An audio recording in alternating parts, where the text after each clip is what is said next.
In the last 2 decades, the contribution of solar energy to the world's total energy supply has grown significantly. This video will show how solar cell or photovoltaic cell produce electricity. Energy from the sun is the most abundant and absolutely freely available energy on planet Earth. In order to utilize this energy, we need help from the second most abundant element on Earth, sand. The sand has to be converted to 99.999% pure silicon crystals to use in solar cells. To achieve this, the sand has to go through a complex purification process as shown. The raw silicon gets converted into a gaseous silicon compound form. This is then mixed with hydrogen to get highly purified polycrystalline silicon. These silicon ingots are reshaped and converted into very thin slices called silicon wafers. The silicon wafer is the heart of a photovoltaic cell. When we analyze the structure of the silicon atoms, you can see they are bonded together. When you are bonded with someone, you lose your freedom. Similarly, the electrons in the silicon structure also have no freedom of movement. To make the study easier, let's consider a 2D structure of the silicon crystals. Assume that phosphorus atoms with 5 valence electrons are injected into it. Here, one electron is free to move. In this structure, when the electrons get sufficient energy, they will move freely. Let's try to make a highly simplified solar cell only using this type of material. When light strikes them, the electrons will gain photon energy and will be free to move. However, this movement of the electrons is random. It does not result in any current through the load.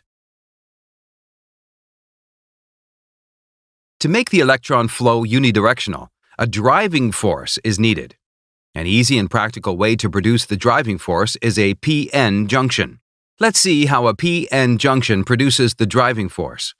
Similar to n-type doping, if you inject boron with 3 valence electrons into pure silicon, there will be 1 hole for each atom. This is called p-type doping. If these 2 kinds of doped materials join together, some electrons from the N side will migrate to the P region and fill the holes available there. This way, a depletion region is formed, where there are no free electrons and holes. Due to the electron migration, the N side boundary becomes slightly positively charged, and the P side becomes negatively charged. An electric field will definitely be formed between these charges. This electric field produces the necessary driving force. Let's see it in detail. When the light strikes the p-n junction, something very interesting happens. Light strikes the N region of the PV cell, and it penetrates and reaches up to the depletion region. This photon energy is sufficient to generate electron-hole pairs in the depletion region. The electric field in the depletion region drives the electrons and holes out of the depletion region. Here we observe that the concentration of electrons in the N region and holes in the P region becomes so high that a potential difference will develop between them. As soon as we connect any load between these regions, electrons will start flowing through the load. The electrons will recombine with the holes in the P region after completing their path. In this way, a solar cell continuously gives direct current. In a practical solar cell, you can see that the top N layer is very thin and heavily doped, whereas the P layer is thick and lightly doped. This is to increase the performance of the cell. Just observe the depletion region formation here. You should note that the thickness of the depletion region is much higher here compared to the previous case. This means that, due to the light striking, the electron-hole pairs are generated in a wider area compared to the previous case. This results in more current generation by the PV cell. The other advantage is that due to the thin top layer, more light energy can reach the depletion region. Now, let's analyze the structure of a solar panel. You can see the solar panel has different layers. One of them is a layer of cells. You will be amazed to see how these PV cells are interconnected. After passing through the fingers, the electrons get collected in bus bars. The top negative side of this cell is connected to the back side of the next cell through copper strips. Here, it forms a series connection. When you connect these series-connected cells parallel to another cell series, you get the solar panel. A single PV cell produces only around 0.5 voltage. The combination of series and parallel connection of the cells increases the current and voltage values to a usable range.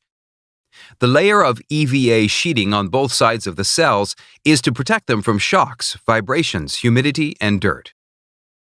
Why are there two different kinds of appearances for the solar panels?